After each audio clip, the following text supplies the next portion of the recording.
May 8, 1945. Victory in Europe Day. Across America, church bells rang out in triumph while crowds flooded the streets in jubilant celebration. In prisoner of war camps scattered from California to Maine, German soldiers awaited their inevitable return to a homeland that no longer existed as they had known it. But in a modest facility outside Camp Crossroads, Nebraska, something entirely unexpected was unfolding. When American officers announced to a group of German women prisoners that arrangements were being made for their repatriation, several of them responded with tears not of joy, but of genuine fear. These were not ordinary prisoners of war. They were members of the German Women's Auxiliary Corps, captured during the chaotic final months of the European conflict. Young women who had served the Third Reich in various support capacities, now facing a decision that would alter the entire trajectory of their lives. What could possibly transform enemy captives into women who dreaded returning to freedom in their own country? Before we discover what happened to these remarkable women, tell us where you're watching from in the comments below. The story begins 7 months earlier, in October of 1944, when the first transport of German women prisoners arrived at the hastily converted facility. Unlike the massive camps housing thousands of male prisoners, this smaller compound held fewer than 70 women, ranging in age from 18 to 32. They had been captured in France as German forces collapsed under Allied pressure, serving as radio operators, medical assistants, and clerical staff for the Wehrmacht. Lieutenant Colonel Dorothy Reynolds, one of the few senior female officers assigned to manage the facility, remembered her first encounter with the arriving prisoners with crystal clarity. The women climbed down from the olive green transport trucks with expressions that blended defiance, exhaustion, and deep uncertainty. They wore the remnants of their gray auxiliary uniforms, some still displaying the insignia they had once worn with fierce pride. Among them was 23-year-old Greta Schultz, a former communications specialist from Berlin. She had joined the Women's Auxiliary Corps in 1943, genuinely believing she was contributing to her nation's defense against what she had been taught were barbaric enemies. Now, standing on American soil as a prisoner, she clutched a small black notebook that contained her only remaining connection to the life she had known before. The first days were marked by tension so thick it seemed to hang in the air like fog. The German women kept entirely to themselves, speaking only in hushed conversations during the supervised meal periods. They followed camp regulations with mechanical precision, their faces carefully composed into masks of dignified resignation. Captain Reynolds observed how they maintained their military bearing even in defeat, standing straighter and more rigid than many of her own enlisted personnel. But something began shifting as autumn slowly gave way to the harsh Nebraska winter, and it started with the most unexpected thing imaginable: a sandwich. The women's compound at Camp Crossroads had been constructed in haste during the summer of 1944, when military planners realized they needed separate facilities for the small but growing number of female prisoners being captured in Europe. The camp consisted of 6 wooden barracks arranged around a central yard, surrounded by standard barbed wire fencing and guard towers. Unlike the sprawling male facilities nearby, this compound felt almost intimate in scale, though no less secure. Greta Schultz shared Barrack 3 with 11 other women. The interior was Spartan but clean, with metal frame beds lined up in 2 rows, thin mattresses, and gray wool blankets folded with military precision. A single potbelly stove sat in the center, though it remained unlit during those first October days when the weather still held some warmth. Small windows set high in the walls allowed autumn sunlight to filter through, casting long shadows across the wooden floor. The daily routine was established immediately: wake at 600 hours, morning roll call at 6:30, breakfast at 700, followed by work assignments, lunch, more work, dinner, and lights out at 2100 hours. The work assignments were simple: maintenance tasks around the compound, laundry duties, and kitchen assistance under constant supervision. Everything was designed to keep the prisoners occupied while awaiting decisions about their ultimate fate. Liesel Fischer, a 20-year-old former nurse's assistant from Munich, had been assigned to the same barrack as Greta, She had fair hair that she kept braided tightly against her head and blue eyes that seemed perpetually worried. During those first nights, Greta could hear Liesel crying softly into her thin pillow, trying to muffle the sound so the other women would not hear. Greta understood. She fought the same urge every night. But her Berlin upbringing had taught her to keep such emotions buried deep inside. The American Guards were a mystery to all of them. The propaganda they had been fed throughout the war had painted Americans as crude, violent people without culture or refinement. Yet the guards at Camp Crossroads seemed almost disappointingly ordinary. They were young men and a few women, most looking barely older than the prisoners themselves. They performed their duties with professional distance, neither cruel nor particularly friendly. They simply existed as part of the strange new reality the German women now inhabited.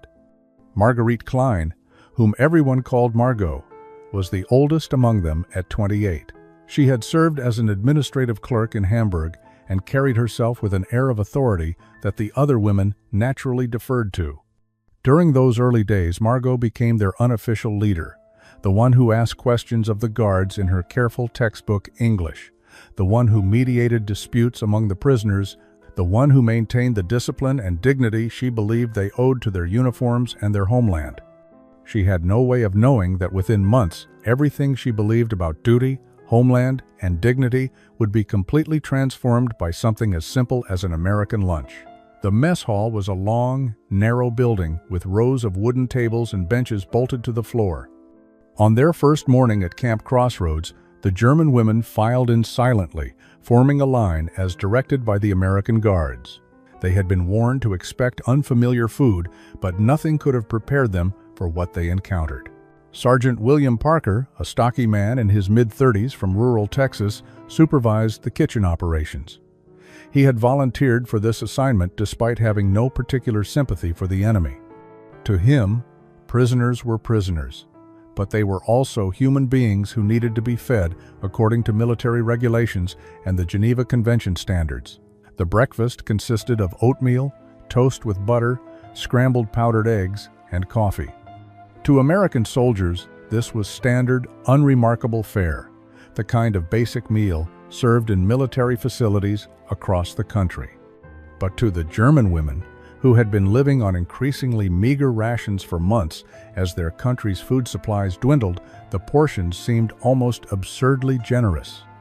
Greta stared at her tray with genuine confusion. The toast had been spread with real butter, not the ersatz substitutes they had grown accustomed to in Germany. The coffee, though made from grounds rather than the acorn and chicory mixtures that had become common back home, smelled rich and genuine.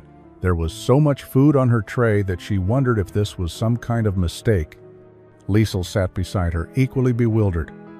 "Is this actually all for us?" she whispered in German. "Or do we share with others?" Around them, the other women were having similar quiet conversations, unsure of the protocols. Were they expected to eat everything? Was this a test of some kind? Would they be punished if they failed to finish the generous portions? Margot, drawing on her natural leadership, observed the American Guards eating similar meals at a separate table. She noted that they ate casually, without any apparent sense that this food was precious or unusual. This gave her the confidence to pick up her fork and begin eating, and the other women followed her example. The oatmeal was bland but filling. The eggs tasted strange from the powdering process, but they were recognizable as eggs nonetheless. The toast was perhaps the most shocking element. Soft white bread, so different from the dense, dark loaves they had known, spread with butter that was real and creamy. Greta ate slowly, trying to make sense of this abundance. Back in Berlin, before her capture, bread had been rationed strictly. Butter had become a luxury item that most families could afford only occasionally. Yet here, in an enemy prison camp, she was being served these things as if they were ordinary and unremarkable. Something about this simple breakfast began working on her mind in ways she did not yet understand. The disconnect between what they had been taught and what they were experiencing created a strange cognitive dissonance in the minds of the German women prisoners. Throughout their service in the Auxiliary Corps, they had attended regular propaganda sessions emphasizing the superiority of German culture and the degeneracy of their enemies. Americans, they had been told repeatedly, were a mongrel nation without true civilization, people who would treat prisoners with cruelty and contempt. The reality unfolding before them contradicted these teachings in ways both small and profound. By the end of their first week at Camp Crossroads, the women had settled into a wary routine. They performed their assigned tasks with German efficiency, maintaining the discipline and work ethic that had been drilled into them. But they also observed everything around them with careful attention, trying to reconcile what they saw with what they had been taught to believe. Private Thomas Chen, a young guard of Chinese-American descent, became an unexpected subject of their confusion. According to their propaganda training, Americans discriminated viciously against anyone who was not white. Yet here was Private Chen, wearing the same uniform as the other guards, treated with equal respect by his colleagues, carrying out his duties with quiet competence. He even seemed to have a gentle nature, often nodding politely to the prisoners as he made his rounds. Greta found herself watching the interactions between the American staff with growing puzzlement. She saw men and women working together without the rigid hierarchical structures she had known in Germany. She observed casual conversations between officers and enlisted personnel that would have been unthinkable in the Wehrmacht. The Americans seemed less formal, less concerned with rank and protocol, more interested in simply getting their jobs done efficiently. This informality had been presented to them as evidence of American lack of discipline, but witnessing it firsthand, Greta began to wonder if it might actually represent something else entirely. Perhaps it was a different kind of strength, one based on mutual respect rather than fear. The propaganda had also taught them that Americans were wasteful and gluttonous, consuming resources without thought for others. Yet what Greta observed in the camp suggested something more complex. Yes, the Americans had more food than Germans had seen in years, but they did not flaunt it or deliberately torment their prisoners with displays of abundance. Instead, they simply fed everyone, guards and prisoners alike, from the same kitchen using the same basic ingredients. The portions given to prisoners were smaller than those served to guards, but not dramatically so, and the quality appeared identical. Liesel, who worked alongside American medical staff in the camp infirmary, reported similar observations. The American doctor, Captain Sullivan, treated injured or ill prisoners with the same care he showed to American personnel. He did not perform his duties with resentment or cruelty, but with professional competence and what appeared to be genuine concern for his patients' well-being. Everything they were witnessing contradicted the simple narrative they had been given about who Americans were and how they treated their enemies. This cognitive dissonance was uncomfortable, forcing them to question not just their understanding of Americans, but their trust in everything they had been taught. November brought cold winds sweeping across the Nebraska plains, and with it came the incident that would later seem so significant in retrospect. The kitchen at Camp Crossroads operated on a rotating menu designed to provide adequate nutrition while managing military food supplies efficiently. On a gray Thursday afternoon, Sergeant Parker introduced something new to the lunch service. The German women filed into the mess hall as usual, collected their trays, and found themselves staring at sandwiches made with soft white bread. But these were unlike the plain bread and butter combinations they had received before. Greta picked up her sandwich and examined it carefully. The bread had been cut diagonally, and between the slices was a spread she did not recognize. It was pinkish-brown in color, with a smooth, paste-like texture that had been applied generously. Small pieces of what appeared to be pickle garnished the plate alongside the sandwich. The smell was unfamiliar but not unpleasant. Slightly spiced with undertones she could not quite identify. Around her, the other women were conducting similar investigations of their meals, uncertain what they were supposed to do with this strange American food. Liesel leaned close to Greta and whispered in German, "What is this? It looks almost like pâté. Is this what Americans consider prison food?" Margot, sitting across from them, had already taken a cautious bite. Her expression registered surprise, then something approaching pleasure. She chewed thoughtfully before swallowing and announcing quietly to those nearby, "It is some kind of meat spread. Quite flavorful, actually. Not at all what I expected." One of the younger women, emboldened by Margot's approval, raised her hand hesitantly to catch the attention of a passing guard. The guard, a corporal named Sarah Mitchell, who had been assigned to help bridge the language gap, approached their table with professional courtesy. "Yes? Do you have a question?" Margot gestured to her sandwich, searching for the English words. "Please, what is this food called?" "We do not know this." Corporal Mitchell smiled slightly, perhaps amused by the formal politeness of the question. "That is deviled ham. It is a canned meat spread, very common in America. We eat it on sandwiches like this." She paused, noting their continued confusion. "The meat is ham, pork, that has been ground very fine and mixed with spices." The women nodded, processing this information. Deviled ham. The name itself sounded exotic, almost sinful with that word deviled attached to it. But the taste was remarkably good, especially after months of increasingly terrible rations before their capture. Greta took another bite, savoring the flavors. The spread was smooth and rich, salty and slightly spicy, completely different from anything in her experience of German cuisine.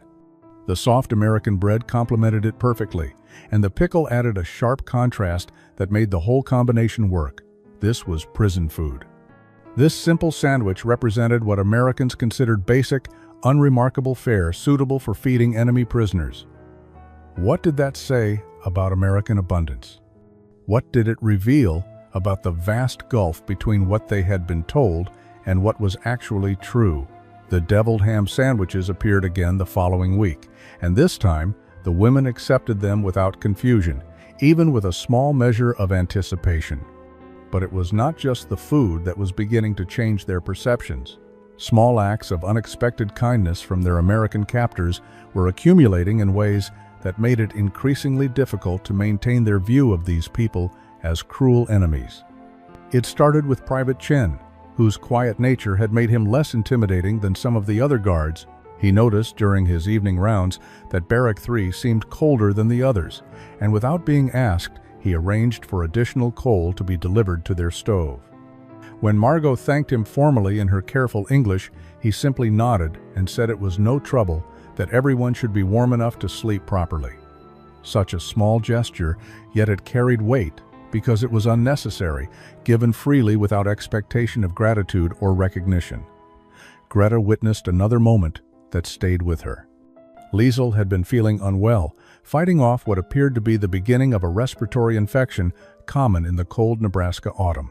During sick call, Dr. Sullivan examined her thoroughly, prescribed medication, and then did something unexpected.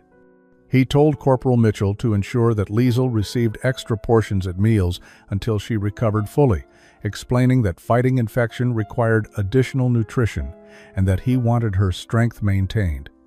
Liesel reported this to Greta that evening with bewilderment in her voice. "He did not have to do that. I am just a prisoner. But he spoke to me as if I were one of his own soldiers, as if my health actually mattered to him." These accumulating kindnesses created an uncomfortable pressure on the worldview the women had carried with them into captivity. It would have been easier in some ways if their captors had been cruel or indifferent. That would have confirmed everything they had been taught, allowing them to maintain their sense of righteous victimhood. But this casual American decency was far more destabilizing because it demanded they reconsider their fundamental assumptions about who was good and who was evil in this war. Sergeant Parker, the kitchen supervisor, added to this pattern in his own way. He had a teenage daughter back in Texas, and he began to see echoes of her in these young German prisoners. One afternoon, he brought a small radio into the mess hall during dinner preparation and tuned it to a music station. American swing music filled the room, bright and energetic, completely different from the martial music the women had known in Germany. Some of the younger prisoners found their feet tapping involuntarily to the rhythms, then caught themselves and stopped, uncertain whether such responses were permitted or appropriate. Parker noticed and called out in his Texas drawl, enhanced by Corporal Mitchell's translation. "Music is not a crime. You can enjoy it if you want. No harm in that." It was such a small permission, yet it represented something larger. The Americans were not trying to break them or humiliate them. They were simply treating them as human beings who might appreciate small comforts and simple pleasures even in captivity. Winter settled over Nebraska with serious intent, bringing temperatures that made the German women grateful for the coal supplies and warm blankets provided by the camp administration. But the cold weather also brought something else, something that continued to challenge everything they thought they understood about their captors and their situation. The American approach to food during winter months revealed a level of abundance that seemed almost incomprehensible to women who had watched their own country's resources dwindle month by month throughout the war. December meals at Camp Crossroads included items the prisoners had not seen in years. Fresh apples appeared at dinner, not the dried or preserved fruits they had grown accustomed to, but actual crisp apples that crunched when bitten. There were oranges too, citrus fruits that had become impossible luxuries in wartime Germany, but seemed commonplace enough in America that they were given to prisoners without ceremony.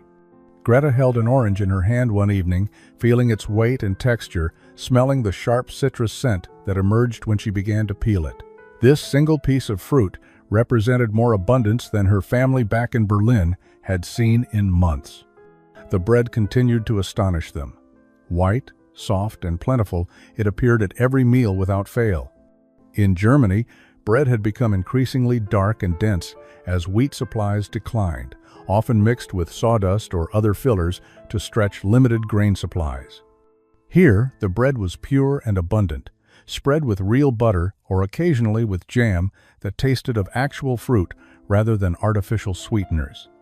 Liesel had begun keeping a mental catalog of everything they were given to eat, comparing it to the rations she remembered from her last months in Germany. The comparison was almost absurd in its disparity. Even the coffee, which American soldiers complained about regularly, seemed luxurious to women who had been drinking ersatz substitutes made from roasted grain or acorns.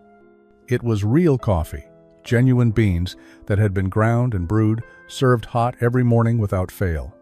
The Americans drank it casually, often leaving half cups unfinished, waste that would have been unthinkable in Germany, where every scrap of real coffee was hoarded and treasured. Margot observed all of this with a mind trained in logistics and administration. She understood supply chains and resource management from her work in Hamburg. What she was witnessing at Camp Crossroads told her something profound about American industrial capacity and agricultural output. This was not a special camp receiving unusual allocations. This was standard prisoner of war treatment, the baseline level of provision that Americans considered adequate. If they could feed enemy prisoners this well, while simultaneously supplying millions of troops fighting across two oceans, what did that reveal about the true balance of power in this war? The propaganda had told them that America was weak, dependent on others, unable to sustain a long conflict. Yet here was evidence that America possessed resources on a scale that Germany had never matched, even at its peak. These meals were not just nourishment for their bodies. They were information, data points that forced intelligent women to confront uncomfortable truths about the war they had served and the lies they had been told about their enemies' capabilities and character. December 20th, 1944 brought an unexpected announcement that created considerable anxiety among the German prisoners. Captain Reynolds informed them through Corporal Mitchell that the camp would be organizing a Christmas celebration and that the prisoners were invited to participate if they wished. The invitation itself was confusing. In their understanding, prisoners did not celebrate holidays with their captors. The two groups remained separate, maintaining the clear boundaries between victor and vanquished. Yet here were the Americans suggesting something entirely different, proposing a shared acknowledgement of the holiday season. The women gathered in their barracks that evening to discuss this strange development. Some were suspicious, wondering if this was some kind of test or trap designed to identify those who might be insufficiently resistant to American influence. Others, particularly the younger women, found themselves cautiously excited at the prospect of marking Christmas with something beyond the grim acknowledgement they had expected in captivity. Margot, as usual, took charge of the discussion. She pointed out that refusing the invitation might be seen as hostile or ungrateful, which could damage the relatively comfortable arrangement they had established. Accepting might be viewed as collaboration, but it could also be seen as simply being practical and maintaining good relations with their captors. Greta listened to these debates with mixed feelings. Part of her wanted to maintain rigid separation, to preserve her identity as a German woman who had not been corrupted by enemy influence. But another part of her, growing stronger with each passing week, recognized something else. She was desperately homesick. She missed her family with an ache that sometimes made it difficult to breathe. Christmas had always been her favorite time of year, and the thought of spending it in complete bleakness felt almost unbearable. If the Americans were offering even a small measure of holiday comfort, was it really wrong to accept it? The decision was made to participate, though with careful dignity that would demonstrate they were not abandoning their principles. The Americans provided materials for decorations, simple construction paper, scissors, and paste that the women could use to create ornaments. They also offered to allow the prisoners to prepare some traditional German Christmas foods if they wished, provided they worked alongside American kitchen staff and used approved ingredients. Sergeant Parker seemed genuinely enthusiastic about this idea. He was curious about German cooking and saw it as an opportunity to learn something new while giving the prisoners a connection to their traditions. On Christmas Eve, the mess hall was transformed. Paper chains in red and green hung from the rafters. Simple stars cut from white paper decorated the walls. A small pine tree had been brought in and stood in the corner, decorated with the ornaments the women had made. The Americans had strung lights on it, and their gentle glow created an atmosphere that felt almost magical despite the barbed wire visible through the windows. The kitchen had prepared a special meal, more elaborate than usual daily fare, including roasted chicken, mashed potatoes with gravy, green beans, fresh bread rolls, and even apple pie for dessert. This was abundance on a scale that made several of the younger women cry quietly. January of 1945 arrived with bitter cold and something else that would prove far more chilling than any Nebraska winter. The International Red Cross had been working to maintain communication channels between prisoners of war and their families, operating under the Geneva Convention protocols that governed such matters. Mail service had been sporadic and heavily censored, but it existed, providing thin threads of connection across the vast distances of war. For the German women at Camp Crossroads, letters from home had been rare treasures, read and reread until the paper wore thin from handling. But in early January, something different arrived. Captain Reynolds received a package of German newspapers, delayed by weeks in transit, but finally cleared through military censors and forwarded to the camp. These were not the propaganda sheets produced by Goebbels' ministry, but newspapers from neutral Switzerland that reported on conditions inside Germany with more objectivity. Reynolds debated whether to share them with the prisoners, understanding that the news they contained would be devastating. Ultimately, she decided that the women deserved to know the truth about what was happening to their homeland. Withholding information felt too much like the propaganda tactics their own government had used against them. The newspapers were placed in the small camp library, a room with a few dozen books and some comfortable chairs where prisoners could spend their limited free time. Greta was the first to discover them, drawn by the familiar Gothic script of German language printing. She picked up the top paper, dated from late December, and began to read. What she found in those pages drained the color from her face and made her hands tremble uncontrollably. The reports described Germany in the winter of 1944 as a nation in collapse. Cities were being bombed around the clock by Allied air forces. Civilian casualties were mounting into the hundreds of thousands. Food supplies had deteriorated to near starvation levels in many areas. The infrastructure was crumbling, with transportation networks destroyed and communication systems failing. But it was the personal stories, the small details buried in larger articles, that struck her most painfully. A reference to Hamburg being heavily damaged made her think of Margot's family. News that Berlin had suffered another massive raid made her wonder if her own parents and younger sister were even still alive. The newspapers painted a picture of suffering on a scale that made their comfortable captivity feel almost obscene. Liesel found Greta still sitting with the newspapers an hour later, tears streaming down her face. She sat beside her friend and began reading over her shoulder, and soon she was crying too. Other women discovered them there and joined in this grim reading session. Margot arrived last, having been delayed by a work assignment, and when she saw her fellow prisoners gathered around the German newspapers, she knew immediately that something terrible had happened. She took the papers from Greta's shaking hands and began to read with the analytical mind of someone trained to assess information objectively. The news confirmed what she had begun to suspect from their treatment at the camp and the obvious abundance of American resources. Germany was losing this war badly, perhaps had already lost it in all but the final formal acknowledgement. February brought something worse than news of Germany's military collapse.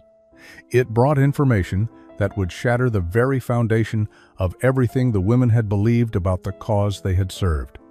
American newspapers began publishing reports from Allied forces advancing into German territory, and these reports contained accounts of discoveries that seemed too horrific to be real. Captain Reynolds once again faced the difficult decision of whether to share this information with her prisoners. She consulted with Dr. Sullivan and Sergeant Parker, both of whom agreed that the women deserved to know the truth, however painful it might be. The newspapers were placed in the library with a note in German explaining that the contents were disturbing but represented verified reports from multiple sources. Greta approached them with the same dread she had felt reading the earlier papers about Germany's destruction, but nothing could have prepared her for what she found. The articles described concentration camps that Allied soldiers were discovering as they pushed deeper into German territory. Places with names she had never heard before: Dachau, Buchenwald, Bergen-Belsen. The descriptions detailed systematic murder on an industrial scale, starvation, medical experiments, and cruelty that defied comprehension. The photographs were grainy and unclear, but the accompanying text was precise and damning. These were not isolated incidents or individual acts of cruelty by rogue soldiers. These were organized facilities designed specifically for the purpose of exterminating human beings based on their ethnicity, religion, or political beliefs. And they existed within Germany itself, operated by Germans, part of the same government apparatus that the women had proudly served. Greta felt physically ill as she read. Her hands shook so badly that she could barely hold the newspaper. This could not be real. This had to be propaganda, lies designed to demonize Germany and justify the Allied invasion. But the reports came from multiple sources, included testimony from liberated prisoners, contained details too specific and too consistent to be fabricated. Liesel found her there, just as she had before. But this time Greta was not crying. She sat in frozen silence, her face completely white, staring at the newspaper in her lap without seeing it. Liesel began reading over her shoulder and gasped audibly when she understood what the articles described. "Is this real?" she whispered in German. "Did we serve a government that did these things? Were we part of this?" Other women gathered, drawn by their distress. They passed the newspapers among themselves, reading in horrified silence. Some refused to believe it, insisting it must be Allied propaganda. Others accepted it immediately with a devastation that went beyond words. Margot read every article carefully, her administrative mind analyzing the evidence, cross-referencing details, looking for inconsistencies that might prove it false. She found none. The reports were too detailed, too consistent, too verified by multiple independent sources. This was real. This had happened, and they had served the regime responsible for it. That evening, the German women gathered in the largest barrack without being told to do so. They needed to be together, to try to process what they had learned. Some wept openly. Others sat in stunned silence. A few became angry, lashing out at the newspapers as lies designed to break their spirit. The revelation about the concentration camps created a crisis of identity that went far deeper than their military defeat. These women had not been ideological fanatics or committed Nazis. They had been ordinary young women who believed they were serving their country's defense, protecting their homeland from enemies who wanted to destroy Germany. Now they were forced to confront the possibility that everything they had believed about their service, about their country, about their own moral position in the war had been built on lies and propaganda. The question that haunted them most was how much they should have known and when they should have known it. Greta spent sleepless nights trying to remember if there had been signs, hints, and clues she had ignored or rationalized away. Had there been moments when she could have questioned what was happening? Should she have asked more questions about where certain people were disappearing to? She had heard rumors, vague whispers about camps where enemies of the state were sent, but she had assumed they were work camps or detention facilities like any nation might operate during wartime. She had never imagined anything like what the newspapers described. Was that willful ignorance or genuine innocence? Did it even matter? The letters from home that the women had been desperately hoping for became even more critical now. They needed to hear from their families, to know who had survived, to try to understand what had been happening in Germany while they were away serving the military. But the mail service had broken down almost completely as Germany collapsed. Weeks passed with no new letters arriving at Camp Crossroads. The Red Cross tried to maintain communication channels, but the chaos in Germany made it nearly impossible to get messages through reliably. Of the 68 women in the camp, fewer than 20 had received any word from home since Christmas. Greta had heard nothing from her parents or younger sister since November. Liesel knew her mother had been alive in December, but had no information since then.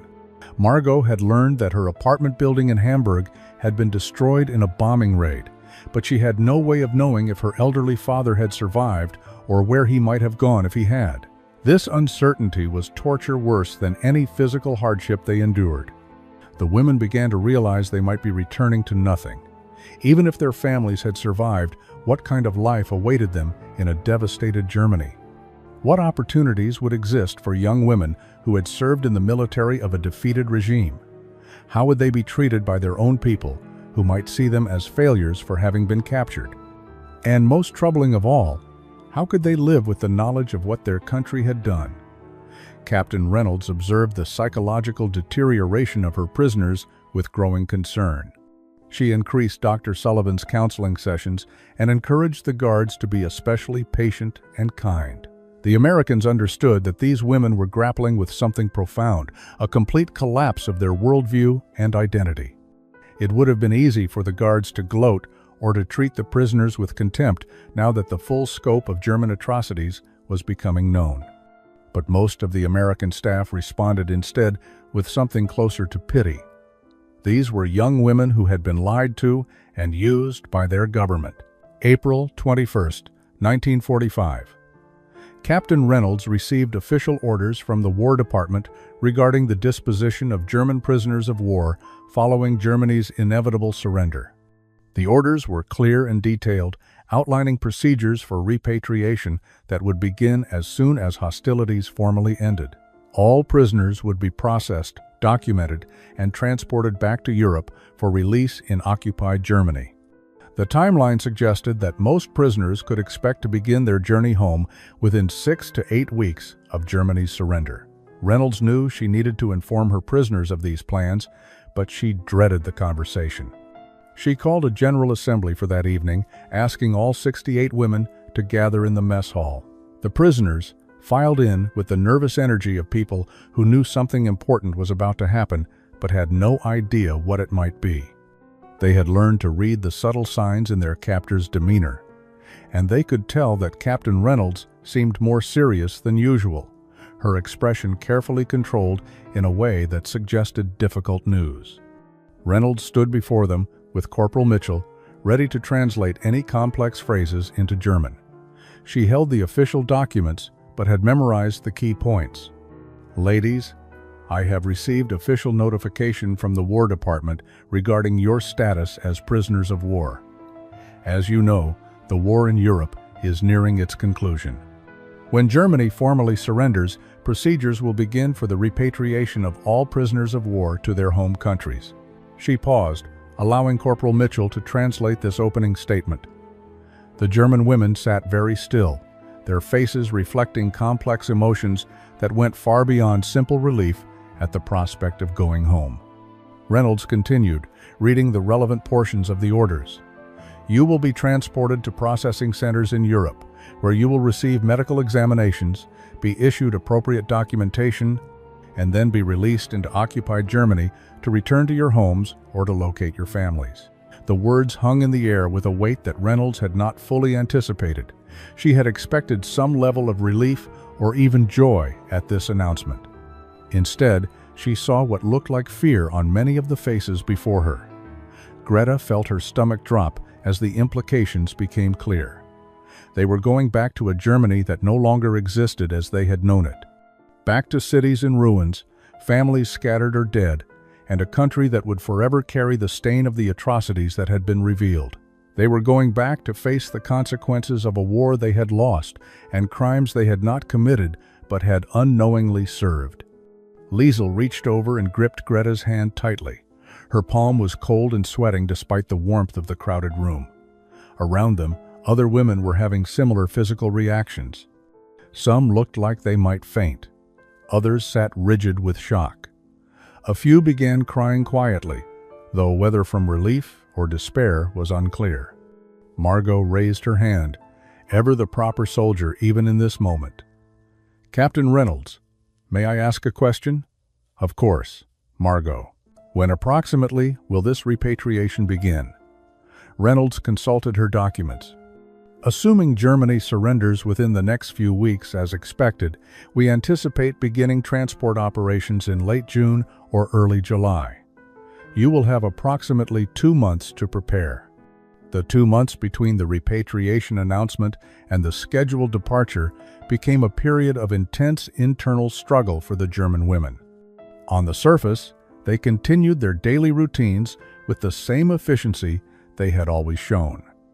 They worked their assigned duties, attended meals, followed camp regulations, but underneath this facade of normalcy, they were wrestling with questions that kept them awake at night and dominated every quiet conversation. What did they really want? What kind of future awaited them in Germany?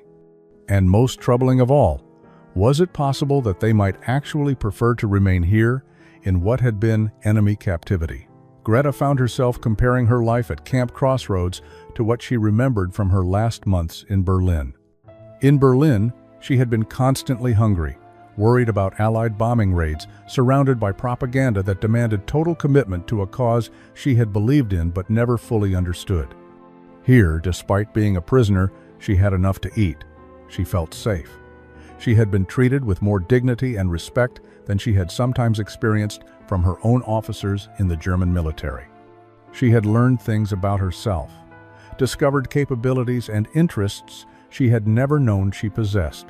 The deviled ham sandwiches had become something of a symbol for her, representing the unexpected reality of American abundance and casual generosity. These simple sandwiches, considered unremarkable by Americans, had been her introduction to a worldview completely different from the one she had been taught. They represented a country that could feed even its enemies well, that had resources on a scale Germany had never matched, that approached life with a confidence born from genuine strength rather than desperate propaganda. Was it wrong to want to stay in a place that had treated her better than she had been treated at home? Liesel expressed similar thoughts during their late-night conversations in the barracks. She had been working closely with Dr. Sullivan and had developed genuine respect and affection for the American medical officer. He had taught her things about nursing and patient care that went far beyond her basic training in Germany. He had treated her as a student worth investing in, rather than just a prisoner performing duties. She had begun to imagine a future where she might continue this work, perhaps even become a fully trained nurse in America. But was that betraying her country and her family? Margot, the oldest and most thoughtful of their group, had been conducting her own analysis of their situation. She had always been logical and practical, trained to assess situations based on evidence rather than emotion. The evidence told her several uncomfortable truths. First, they had no reliable information about whether their families had survived. Second, Germany was devastated and would take decades to rebuild. Third, they would likely face discrimination and limited opportunities as former military personnel from a defeated regime. Fourth, the regime they had served had committed atrocities that made her feel complicit simply by association. And fifth, they had been treated better as prisoners in America than they had been as loyal citizens in Germany. What did duty demand in such circumstances? May 15th, 1945 arrived with unusual tension throughout Camp Crossroads. Germany had surrendered a week earlier, and the formal processing for repatriation was scheduled to begin. Captain Reynolds had called another General Assembly to finalize the arrangements and answer any remaining questions. The 68 women gathered in the mess hall, but this time the atmosphere felt different, charged with an energy that Reynolds could not quite identify. She stood before them with her clipboard and official documents, prepared to walk through the logistics of their departure in early July. Before she could begin her prepared remarks, Greta Schultz stood up slowly. Her hands were shaking, but her voice was clear when she spoke in careful English. "Captain Reynolds, may I speak?" "Permission granted, Greta." Reynolds set down her clipboard, sensing that something unexpected was about to happen. Greta looked around at her fellow prisoners, receiving small nods of encouragement from several of them. "Captain, some of us have been discussing our situation very seriously for many weeks. We understand that we are to be repatriated to Germany, but we wish to make a request that we know is highly unusual." The room had gone completely silent. Even the guards stopped their usual quiet movements to listen. "We would like to request permission to remain in the United States rather than return to Germany immediately." The words hung in the air like a thunderclap. Captain Reynolds felt her carefully prepared speech evaporate from her mind. In all her military experience, she had never heard of prisoners of war requesting to stay in captivity rather than accept freedom and return home. She opened her mouth to respond, but found herself momentarily speechless. Liesl stood next, followed by Margot, and then 7 other women. They formed a small group within the larger assembly, a visible representation of those who had made this unprecedented decision. Margot spoke next, her administrative background evident in the organized way she presented their reasoning. "Captain, we understand this request is unusual and perhaps problematic from a legal standpoint, but we ask you to consider our circumstances. Many of us have no confirmed information about our families. We do not know if anyone waits for us in Germany or if we would be returning to nothing." Greta continued where Margot left off, her English more fluent now after months of practice. "More than that, we have learned things here that we never knew before. We have seen how we were lied to by our own government. We have discovered that the Americans we were taught to hate are people who have treated us with more kindness and dignity than we sometimes received at home. We have been given opportunities to work, to learn, to become better people than we were when we arrived here." The implications of what they were requesting began to sink in for everyone in the room. These were not just prisoners asking to delay their departure. They were asking to fundamentally change their status, to somehow remain in America and begin new lives here. The legal complexities alone were staggering. They were still officially enemy nationals, prisoners of war under Geneva Convention protocols. Captain Reynolds sent urgent communications to her superiors in Washington describing the unprecedented situation. The response took 3 agonizing days to arrive, during which the camp existed in a strange state of suspended reality. The women who had requested to stay continued their routines with nervous energy, as if their work performance might influence the decision being made hundreds of miles away. The women who had chosen repatriation treated their departing friends with a mixture of sympathy and bewilderment, unable to fully understand the choice, but respecting it nonetheless. The reply from Washington was characteristically bureaucratic, but surprisingly flexible. Given the extraordinary circumstances of Germany's collapse and the ongoing chaos in occupied territories, the War Department would not force immediate repatriation of prisoners who expressed genuine fear of returning, The 10 women who had requested to stay could be reclassified as displaced persons rather than prisoners of war. However, this reclassification came with significant conditions. They would no longer be guaranteed housing and support at the military facility. They would need to find American sponsors willing to vouch for them, secure employment, and demonstrate their ability to support themselves. They would be subject to immigration procedures and restrictions. The announcement created a flurry of activity. The women who had chosen to stay suddenly faced the practical reality of their decision. They needed sponsors, jobs, and places to live in American communities that might not be welcoming to former enemy nationals. The war in the Pacific was still ongoing. American soldiers were still dying, and anti-German sentiment remained strong in many areas. Finding civilians willing to help them would not be easy. But unexpected allies emerged from surprising places. Mrs. Eleanor Hoffman, a local church volunteer who had been visiting the camp as part of an outreach program, stepped forward immediately. She had become friends with several of the German women over the past months, impressed by their sincerity and their obvious transformation. Mrs. Hoffman, a widow whose own son had been killed fighting in France, made a choice that surprised many in her community. She offered to sponsor Greta Schultz, providing housing and support while Greta sought employment. When friends questioned her decision to help a former enemy, she responded simply that her son had died fighting for American values, and those values included offering redemption to people willing to change. Dr. Sullivan made arrangements for Liesel to continue her medical training at the local hospital in town. He had been impressed by her natural aptitude and careful attention to patient care. He promised to supervise her transition from assistant to certified nurse, vouching for her character despite her German background. His endorsement carried weight in the medical community, and the hospital administrators agreed to accept her into their training program. Sergeant Parker, who had supervised the kitchen where the women had first encountered those transformative deviled ham sandwiches, helped Margot secure a position with a local business. July 7th, 1945 dawned clear and warm across the Nebraska plains. The day that had been circled on calendars for months had finally arrived. The 58 women who had chosen repatriation would be leaving Camp Crossroads, beginning their journey back to a Germany that existed now only as an occupied territory divided among the Allied powers. The scene that unfolded that morning was unlike anything in the history of American prisoner of war operations.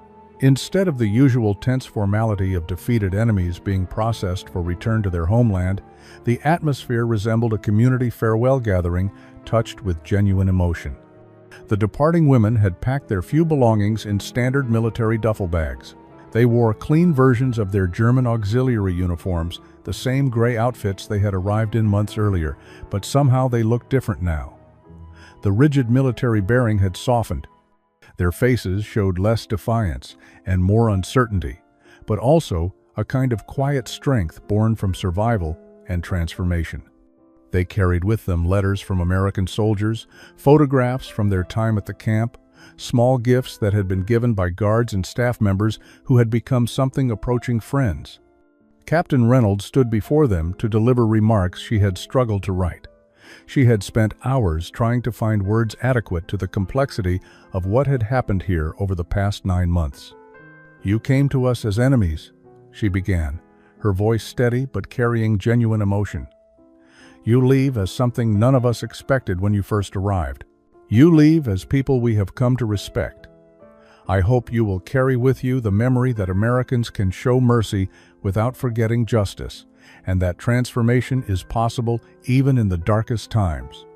Greta, now serving as unofficial spokesperson for the 10 women remaining, stood to respond. She wore civilian clothes donated by Mrs.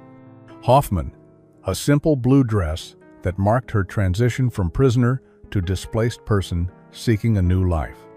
Her English had become confident and fluent over the months of practice. "Captain Reynolds, we came here believing we understood what America represented. We learned that we knew nothing. We thought Americans were our enemies. We discovered that hatred and ignorance were our true enemies, not the people who captured us. The women who were staying watched their friends board the olive green military trucks that would transport them to the train station, then eventually to ships bound for Europe. Tears flowed freely on both sides, but they were tears mixed with hope rather than pure despair.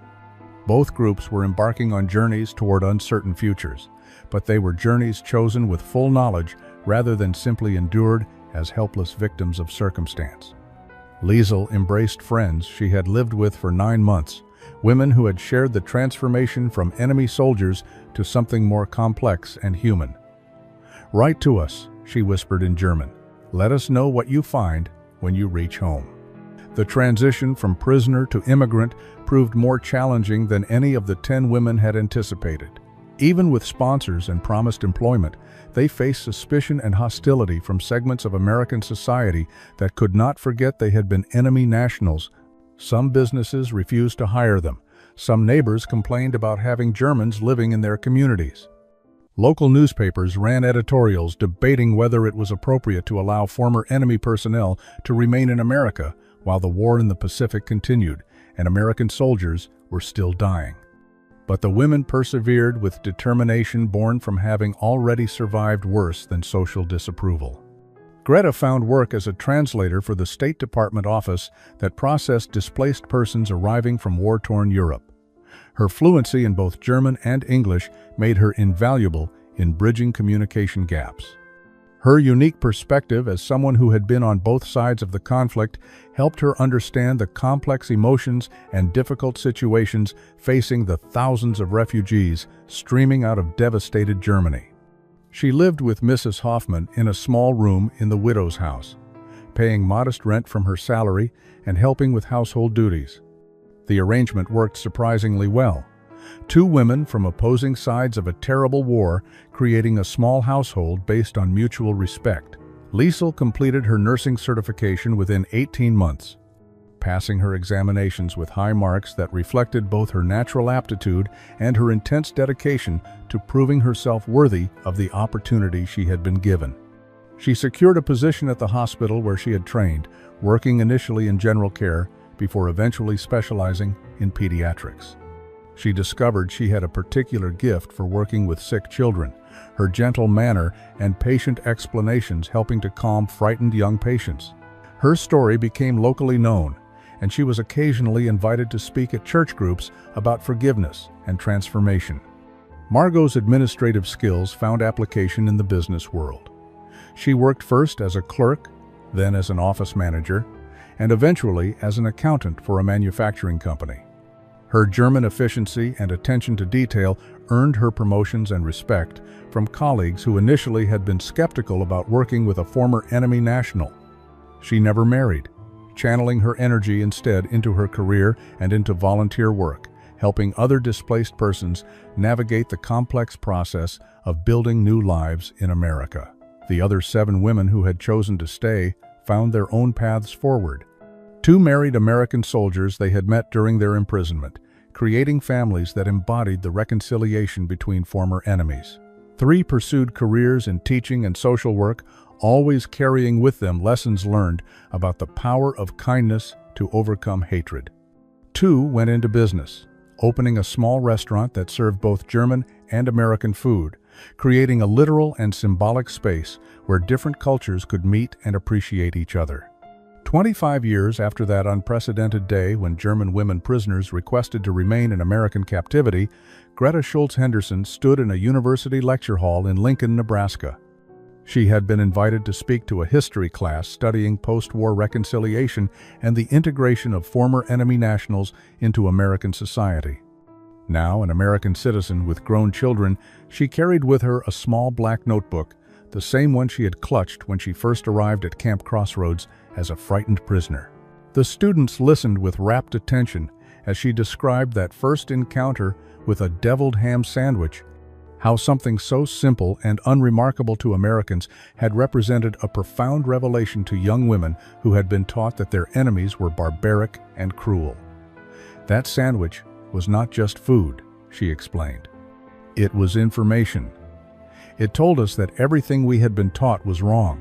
It showed us abundance where we expected deprivation, generosity where we expected cruelty, casual kindness where we expected hatred. She spoke about the accumulating small acts of decency from American guards and staff, each one chipping away at the propaganda that had shaped their worldview. She described the devastating moment when they learned about the concentration camps and were forced to confront what their country had done. She explained the impossible choice they faced when repatriation was announced, weighing loyalty to a homeland that no longer existed against the opportunity to build new lives based on better principles. The decision to stay was not about seeking an easy escape from consequences, she told the students. It was about choosing to become better people than we had been. Greta shared updates about her fellow prisoners. Liesel had become Dr. Liesel Fisher, head of pediatrics at a major hospital. Margot had retired after a successful business career and now volunteered helping refugees. The two who had opened a restaurant had created a beloved local institution that served both communities. All of them maintained connections with those who had returned to Germany, creating a network united by shared transformation. Those who went back played crucial roles in rebuilding Germany and strengthening German-American relations. Both groups contributed to reconciliation in different but equally important ways. She concluded by holding up her old notebook. In this, I wrote questions every person must answer. Who am I? What do I believe? What kind of person will I choose to become? America gave me the freedom to discover I could choose different answers than the ones I had been given. It showed me that identity is not just about where you come from, but about who you decide to be. The story of the German women who chose to stay reminds us that even in history's darkest chapters, individuals can write different endings for their own lives. It proves that redemption is possible when societies offer it, and that the most powerful victory over hatred is transforming enemies into friends, prisoners into citizens, despair into hope. Today, their story continues, inspiring new generations, proof that human capacity for growth can overcome even the deepest divisions. They chose to stay, not seeking easy escape, but because they discovered in American captivity something worth defending and sharing. Sometimes transformation begins with something as simple as a sandwich.